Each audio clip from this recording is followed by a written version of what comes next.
Assalamualaikum warahmatullahi wabarakatuh. Alhamdulillahirabbil alamin. Wassalatu wassalamu ala asrofil anbiya'i wal mursalin wa ala alihi wa sahbihi ajma'in. Amma ba'du.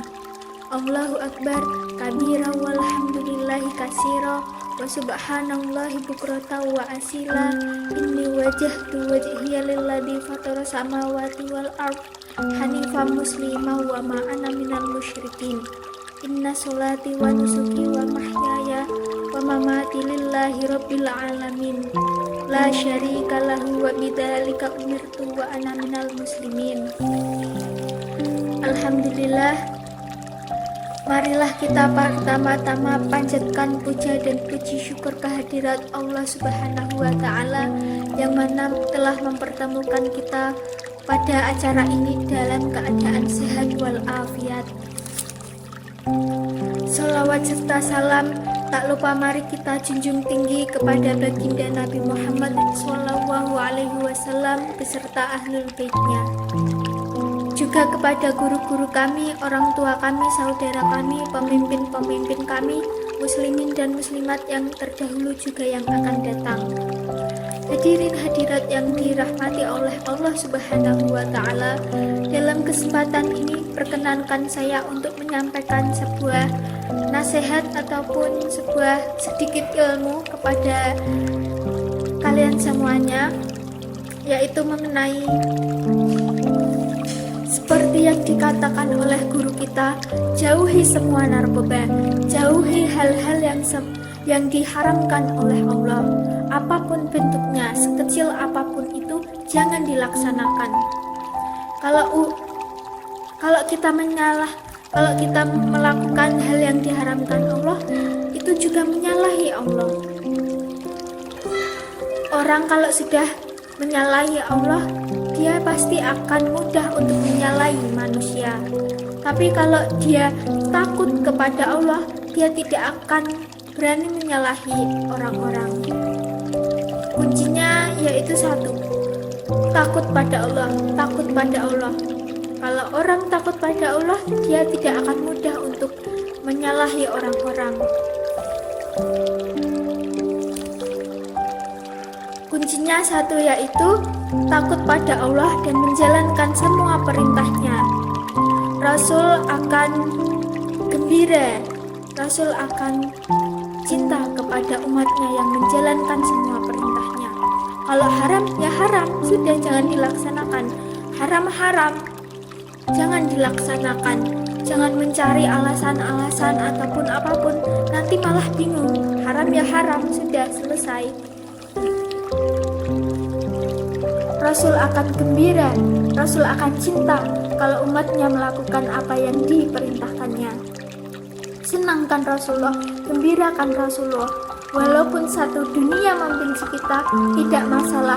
Yang penting Nabi Muhammad SAW tidak membenci kita, gembira terhadap kita, senang terhadap kita.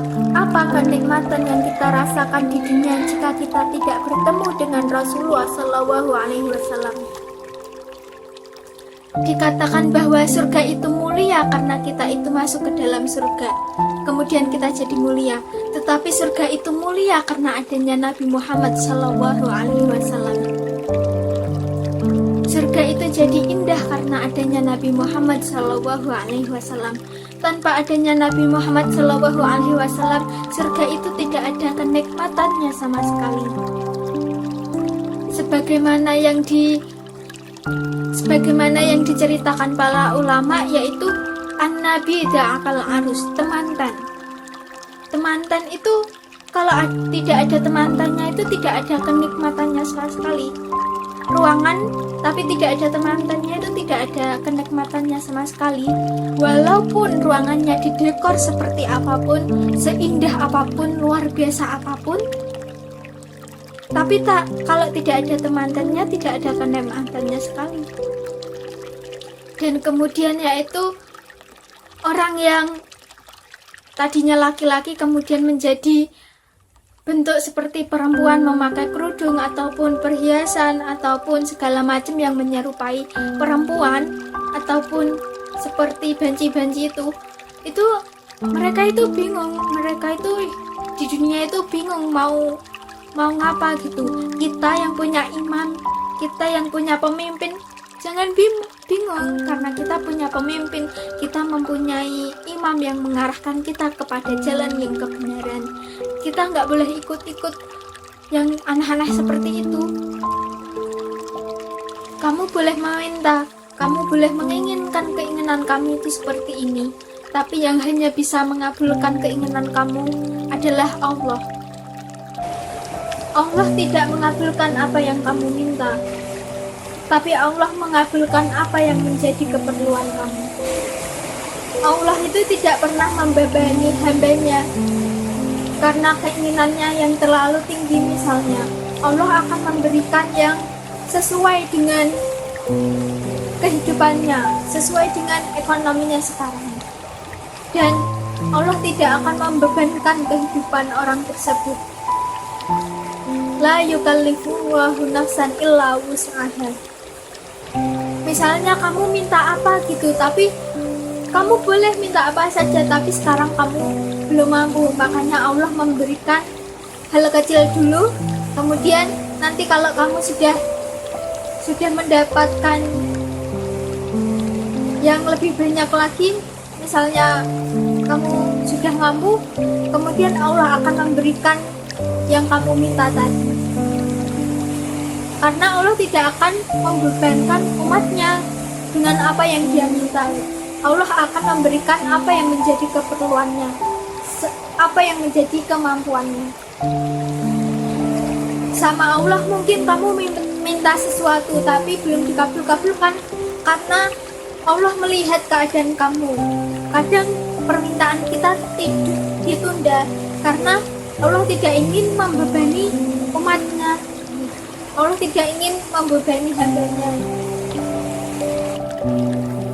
Dan kemudian yaitu tata cara Nabi Muhammad SAW minum. Ketika Habib Syekh As-Segaf dalam tausiahnya yaitu menceritakan bahwa tata cara Nabi Muhammad minum itu menggunakan tangan kanan, kemudian membaca Bismillahirrahmanirrahim, kemudian minum Alhamdulillah selesainya. Baca lagi Bismillahirrahmanirrahim, minum Alhamdulillah. Baca lagi Bismillahirrahmanirrahim, minum Alhamdulillahirabbil alamin. Itu kebiasaan Nabi Muhammad dalam minum itu tersebut seperti itu. Itu adalah cara minum Nabi Muhammad SAW. Barang siapa yang minum dengan cara tersebut, semenjak air tersebut masih berada dalam di tubuhnya, Allah akan menjauhkan dia dari perbuatan-perbuatan dosa. Itu adalah amalan ataupun sunnah cara meminum air minum dari Rasulullah. Nabi Muhammad SAW juga bersabda. Di situ Nabi Muhammad SAW mengatakan bahwa didiklah anak-anak kalian dengan cara mengidolakan Nabi Muhammad SAW, dengan cinta kepada Nabi Muhammad SAW. Yang kedua yaitu dengan cinta kepada pewaris-pewaris Nabi Muhammad atau kepada ulama-ulama yang mewarisi ilmunya Nabi Muhammad SAW, atau ahlul baitin Nabi Muhammad SAW, atau keturunan Nabi Muhammad SAW. Dari tersebut kita harus mengajarkan anak-anak kita bagaimana cara mengidolakan. Idola itu harus Nabi Muhammad SAW. Ya, kemudian yang ketiga yaitu didiklah anak-anak kalian dengan membaca Al-Quran, menghafal Al-Quran, mengamalkan Al-Quran, berakhlak Al-Quran. Hadirat yang dirahmati oleh Allah Subhanahu wa Ta'ala. Kemudian kita mengingat lagi yaitu peristiwa yang sangat luar biasa, sangat dahsyat, yaitu peristiwa Isra wal Mi'rajnya Nabi Muhammad Shallallahu Alaihi Wasallam. Allah Subhanahu wa Ta'ala berfirman dalam surat Al-Isra ayat 1, yaitu A'udzu billahi minasyaitonir rajim. Bismillahirrahmanirrahim. Subhanalladzi asra bi'abdihi lailam minal masjidil haram ilal masjidil aqsal ladzi barakna haulahu linuriyahu min ayatina innahu huwas samiul basir. Yang artinya apa? Maha suci Allah Subhanahu wa Ta'ala yang telah memperjalankan hambanya daripada Masjidil Haram ke Masjidil Aqsa yang telah kami berkahi sekelilingnya, agar mengetahui apa daripada tanda-tanda kebesaran kami, yaitu Maha mendengar juga Maha melihat. Jadi kembali lagi pada peristiwa Isra wal Mi'rajnya Nabi Muhammad Shallallahu Alaihi Wasallam. Di sini kita membuka kembali yaitu syarah daripada kitab Aqidatul Awam, yaitu karangan Al-Imam Al-Habib Ahmad bin Alwi Al-Maliki. Di sana dikatakan bahwa sesungguhnya peristiwa Isra wal Mi'rajnya Nabi Muhammad Shallallahu Alaihi Wasallam adalah sebuah akidah yang harus diyakini bagi setiap mukallaf. Siapa mukallaf? Mukallaf adalah orang yang beragama Islam, berakal, dan juga sudah balik.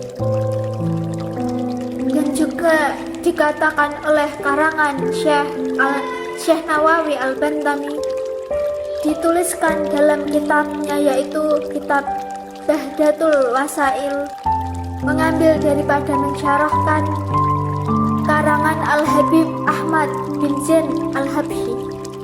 Kita perlu ketahui dulu siapa yang tahu Habib Ahmad bin Zain Al-Habsyi. Al-Habib Ahmad bin Zain Al-Habsyi adalah seorang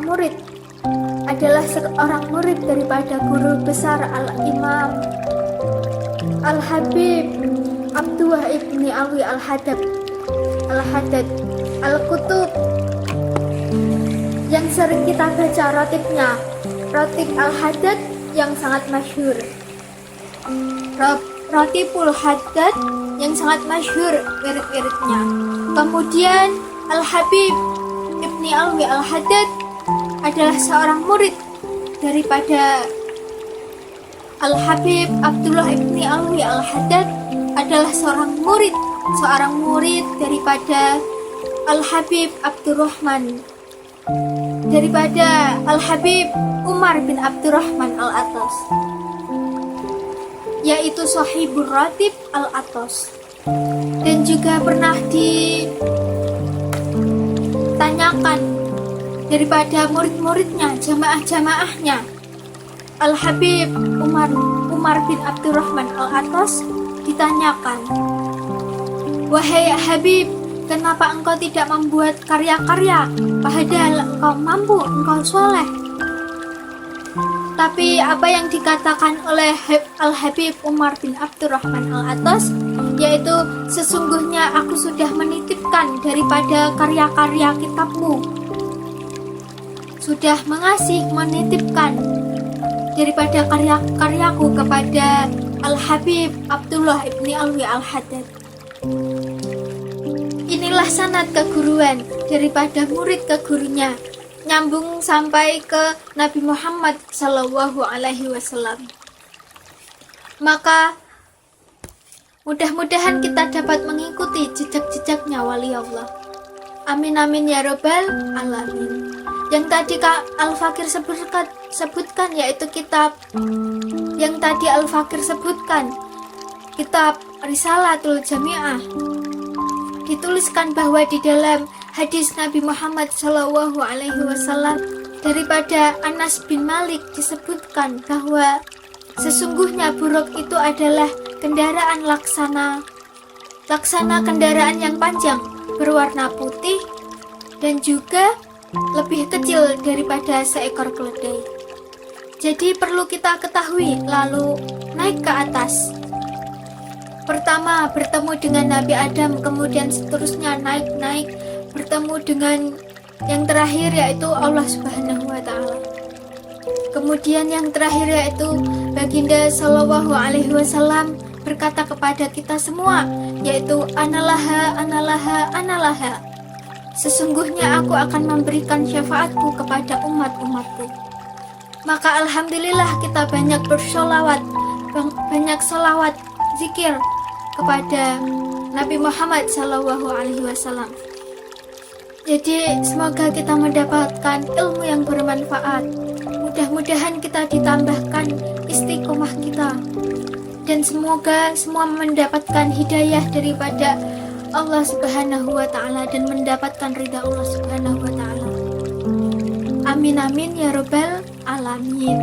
Ila hadratin Nabil Mustafa Rasulillah sallallahu alaihi wasallam. Al-Fatihah. Demikian yang dapat saya sampaikan pada kesempatan ini. Semoga dapat bermanfaat bagi kita semua dan dapat kita aplikasikan dalam kehidupan sehari-hari.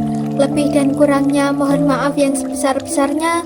Yang benar datangnya atas bimbingan Allah Subhanahu wa Ta'ala yang maha benar, dan yang salah, hilaf atau keliru itu datangnya dari saya pribadi sebagai manusia biasa yang tidak pernah luput dari salah, hilaf dan dosa. Akhirul kalam, subhanaka Allahumma wa bihamdika asyhadu an la ilaha illa anta astaghfiruka wa atubu ilaih.